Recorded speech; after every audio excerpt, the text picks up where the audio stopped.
Assalamualaikum warahmatullahi wabarakatuh. Perkenalkan saya Fulvian Irsyad Rahmaninov, NIM 2021 0701 138 dari kelompok 13 Bimbingan Menulis. Nama saya Rosmia Rahmawati, NIM 2021 0701 142 dari kelompok 13 Bimbingan Menulis. Kenalkan, nama saya Zelvia Meliani dengan nomor induk mahasiswa 2021 0701 143. Halo, saya dari kelompok 13 ingin sedikit menjelaskan tentang materi karya tulis ilmiah dan karya tulis ilmiah. Baik, langsung saja ke materi yang pertama, yaitu karya tulis ilmiah. Pengertian dari karya tulis ilmiah adalah karangan ilmu pengetahuan yang berisikan fakta dan didapatkan dari hasil pengamatan, peninjauan, dan penelitian, dan juga disusun secara sistematis, logis, dan metodologi penulisan yang baik dan benar. Adapun struktur karya tulis ilmiah. Yang pertama, pendahuluan yang berisikan tentang dasar-dasar penelitian yang dilakukan dan mekanisme tentang penyelesaian masalah. Isi dan pembahasan yang berisikan tentang bahan penelitian dan juga pembahasan dari hasil penelitian.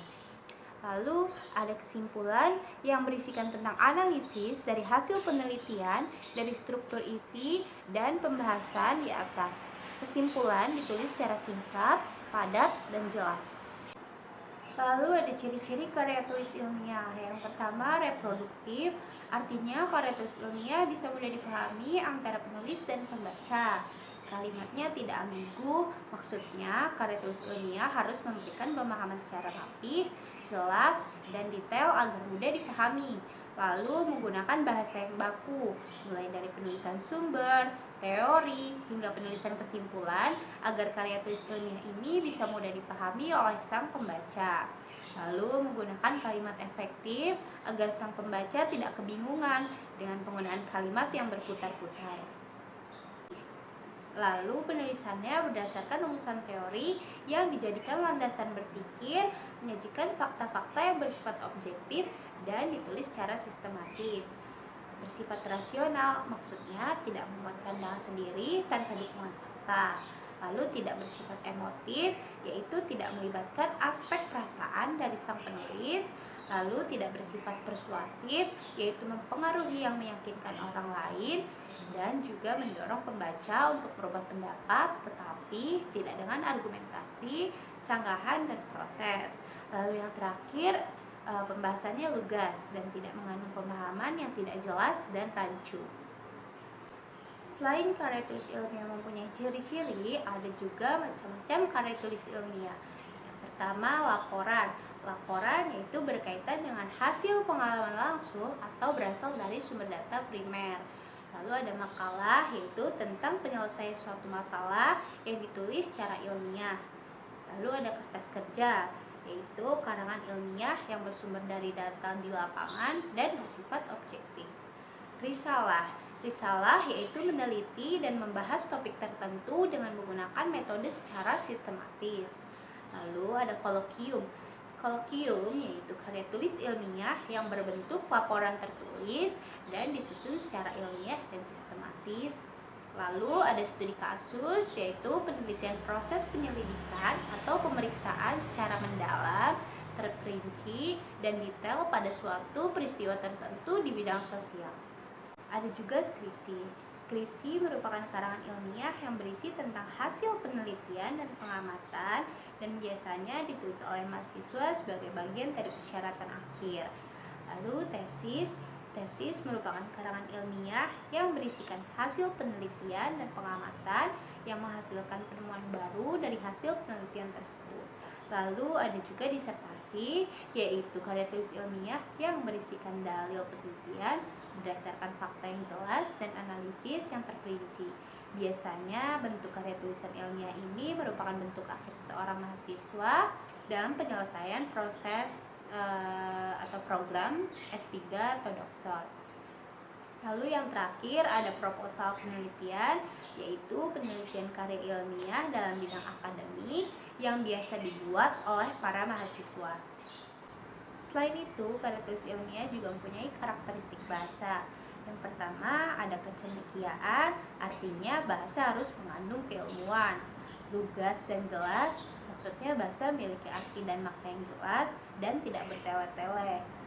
Bahasanya formal dan objektif, yaitu bahasa bersifat formal dalam penggunaan bahasa dan objektif dalam memaparkan fakta-fakta. Bahasanya juga harus ringkat dan padat, yaitu penjelasan yang ada di karya tulis ilmiah harus ringkas, jelas, padat, dan juga tidak membuat bingung sang pembaca.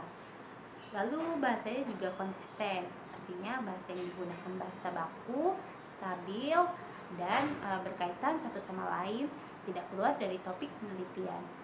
Lalu selanjutnya kita ke prosedur penulisan. Yang pertama kita memilih tema atau topik, karena ini merupakan penelitian pertama dari pusat penelitian.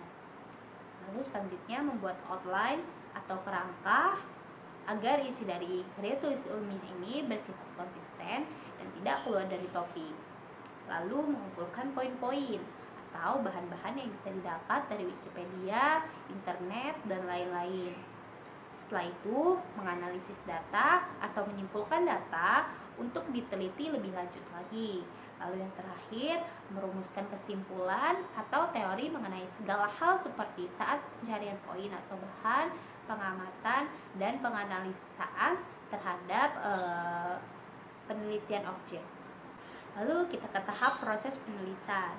Yang pertama kita memilih topik, merumuskan judul, menyusun draft, mulai mencari bahan-bahan, merevisi ulang seperti mengecek ulang ejaan dan tata bahasa, lalu melakukan pengkajian topik penelitian dan menulis kesimpulan. Lalu yang terakhir, melakukan koreksi akhir dengan cara memeriksa mulai dari pemilihan topik, judul, pencarian bahan, dan kata demi kata untuk menghindari kesalahan dalam penulisan karya tulis ilmiah ini. Oke, selanjutnya sistematika penulisan karya ilmiah. Yang pertama ada judul. Judul yaitu gambaran tentang materi penelitian yang akan dibahas. Kata pengantar. Kata pengantar terdiri dari ungkapan rasa syukur, penjelasan tentang penelitian yang akan dibahas, nama kota, kritik saran, dan ungkapan terima kasih. Lalu ada juga daftar isi yang memberikan gambaran tentang isi, urutan, dan bagian-bagian dari penelitian karya ilmiah tersebut. Pendahuluan yang terdiri dari latar belakang masalah yang membahas tentang mengapa penulis melakukan penelitian tersebut, mengapa mengambil tema dan judul itu, atau lain-lain. Lalu ada tujuannya yang berisikan gambaran tentang penelitian dan pembahasan yang akan dicapai. Ada juga teori yang berisikan tentang prinsip-prinsip teori yang dipakai dalam penelitian tersebut. Lalu sumber data merupakan tempat di mana peneliti menemukan data-data yang dipakai saat penulis penelitian. Lalu metode dan teknik, yaitu langkah-langkah yang dipakai dalam penelitian tersebut. Lalu ada juga sistematika penulisan. Sistematika penulisan yaitu tata cara yang digunakan dalam menulis karya tulis tersebut. Setelah pendahuluan ada juga pembahasan, yaitu isi dalam penelitian yang terdiri dari uraian masalah analisis dan ilustrasi yang ada di dalam penelitian. Lalu yang terakhir ada penutup yang terdiri dari kesimpulan, saran, dan kritik. Kesimpulan yaitu penganalisaan terhadap objek penelitian yang diamati. Kalau saran yaitu usulan terhadap suatu hal atau bisa juga disebut evaluasi. Kalau kritik merupakan evaluasi terhadap sesuatu dengan tujuan untuk meningkatkan pemahaman guna membuat penelitian menjadi lebih baik lagi. Selain itu, karya tulis ilmiah juga mempunyai manfaat bagi si penulis. Yang pertama, melatih keterampilan membaca, karena proses pembentukan keterampilan membaca yang efektif mengacu pada kemampuan efektif dalam membaca isi materi yang disampaikan dengan dipengaruhi pada kecepatan dalam membaca serta memahami isi dari keseluruhan bacaan tersebut. Lalu yang kedua, melatih dalam menggabungkan hasil referensi atau sumber, karena dalam penulisan penelitian kita selalu berusaha untuk berpikir bagaimana caranya agar sumber satu dengan yang lainnya bisa kita satukan dengan jelas tanpa melenceng dari topik penelitian. Lalu yang ketiga, ilmu pengetahuan semakin luas karena saat kita menulis karya tulis ilmiah, kita secara tidak sengaja membuka semua sumber-sumber atau referensi yang berbeda yang membuat kita semakin paham dengan penelitian yang kita buat. Juga mengenal kegiatan kepustakaan karena menulis karya ilmiah yang sesuai dengan unsur-unsurnya membutuhkan banyak referensi. Maka secara tidak langsung hal itu akan membuat kita semakin mengenal kegiatan-kegiatan yang kaitannya dengan kepustakaan. Setelah itu memperoleh kepuasan tersendiri terhadap karya ilmiah yang kita buat dan dibaca oleh orang lain. Ada juga keuntungannya, yaitu membuat kita semakin tahu dan pintar dalam memilih sumber, mana sumber yang benar sesuai fakta dan mana sumber yang palsu atau dibuat-buat. Lalu yang terakhir, kita sebagai bahan penelitian selanjutnya ketika kita ingin melakukan penelitian lain. Setelah itu, materi yang kedua ada karya tulis non-ilmiah. Pengertian dari tulisan non-ilmiah atau biasa disebut juga karya tulis non-ilmiah adalah karya tulis yang menyajikan fakta pribadi yang diperoleh dari kehidupan sehari-hari yang sifatnya subjektif, tidak didukung fakta umum, serta biasanya menggunakan bahasa populer atau bahasa keseharian. Meskipun demikian, terkadang ada pula karya tulis non-ilmiah yang ditulis dengan bahasa formal atau teknis. Walaupun ditulis dari pendapat sendiri atau hasil wawancara responden yang bersifat subjektif, dalam hal penulisan tetap mematuhi sumber acuan penulisan artikel pada umumnya, meskipun pengulasan data tidak sama dengan artikel ilmiah. Ada juga struktur karya tulis non-ilmiah. Yang pertama itu ada abstrak, merupakan bagian isi cerita yang terdapat di awal cerita. Lalu ada orientasi, yaitu bagian yang menjelaskan latar waktu, tempat, dan suasana pada novel. Ada juga komplikasi, yaitu urutan kejadian yang berkaitan dengan sebab akibat pada novel. Lalu evaluasi, merupakan bagian di mana konflik terjadi di tahap komplikasi dan mengarah kepada titik selanjutnya. Lalu ada resolusi, yaitu bagian pada novel yang memberikan solusi. Lalu yang terakhir, koda. Koda merupakan bagian akhir dari cerita atau penutup dari sebuah novel.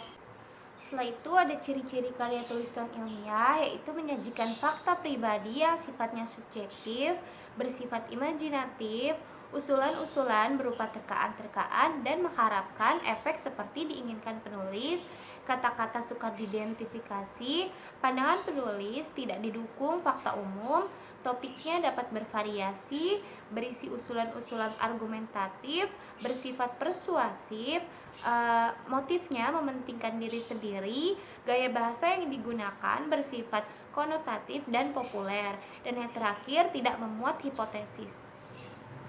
Selain memiliki ciri-ciri, ada juga macam-macam karya tulis non-ilmiah. Yang pertama, dongeng. Dongeng yaitu salah satu sastra lama yang bercerita tentang sebuah khayalan terciptanya. Dongeng biasanya diceritakan secara turun-temurun, mulai dari nenek moyang dan dianggap kejadian asli di masa lampau. Sejarah dongeng sangat sulit dilacak karena hanya bentuk sastra yang bertahan. Namun, menurut peneliti dari Universitas Durham dan Lisbon, cerita-cerita dongeng yang kita dengar selama ini berasal dari zaman perunggu atau kurang lebih dari 6.500 tahun yang lalu. Dongeng biasanya bersifat menghibur dan memiliki makna tersirat di balik setiap untayannya. Ceritanya yang berisi nilai moral, edukasi, dan pendidikan.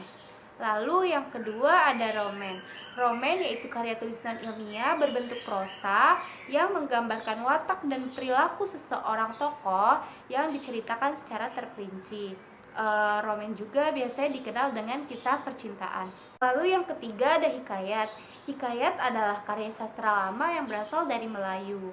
Tema yang diangkat biasanya dikisahkan dalam karya sastra hikayat, umumnya mengisahkan tentang kepahlawanan atau kehebatan seorang tokoh yang memiliki mukjizat dan keajaiban.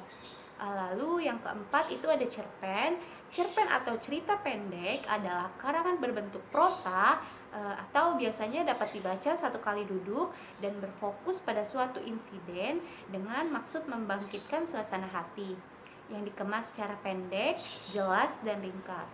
Lalu yang kelima ada cerita bersambung atau cerbung, biasa disebut serial cerpen atau cerpen berseri yang panjang cerita perserinya sekitar 3.000 sampai 5.000 kata. Karena teknik penceritaannya yang mendetail antara kejadian satu dengan kejadian berikutnya. Pemenggalan ini digunakan pengarang untuk membuat trik-trik atau tegangan-tegangan sehingga pembaca merasa penasaran dengan episode berikutnya. Cerbung sering dimuat dari majalah atau surat kabar. Novel adalah karya sastra berbentuk prosa naratif yang panjang sehingga biasanya diterbitkan sebagai buku, di mana di dalamnya memuat rangkaian cerita tentang alur kehidupan seorang tokoh dan orang-orang di sekitarnya, dengan menonjolkan watak dan sifat dari setiap tokoh yang ada. Gaya dan panjang prosa serta pokok bahasa fiksi atau semi fiksi adalah karakteristik tersendiri dari novel, entah kisah nyata atau skenario yang ditulis oleh novelis tersebut. Lalu yang ketujuh itu puisi. Puisi merupakan salah satu bentuk karya sastra yang berasal dari ungkapan dan perasaan penyair yang terikat oleh irama, rima, penyusunan lirik dan bait, serta bahasa yang indah dan penuh makna untuk membangkitkan tanggapan emosional. Puisi sendiri biasanya dibedakan menjadi dua jenis, yaitu puisi lama dan puisi modern. Puisi lama masih terikat oleh bait, rima atau sajak maupun jumlah bait. Yang termasuk puisi lama adalah pantun dan syair, sedangkan puisi modern atau biasa disebut puisi bebas tidak terikat pada bait, sajak maupun jumlah baris dalam penulisannya. Terakhir ada naskah drama.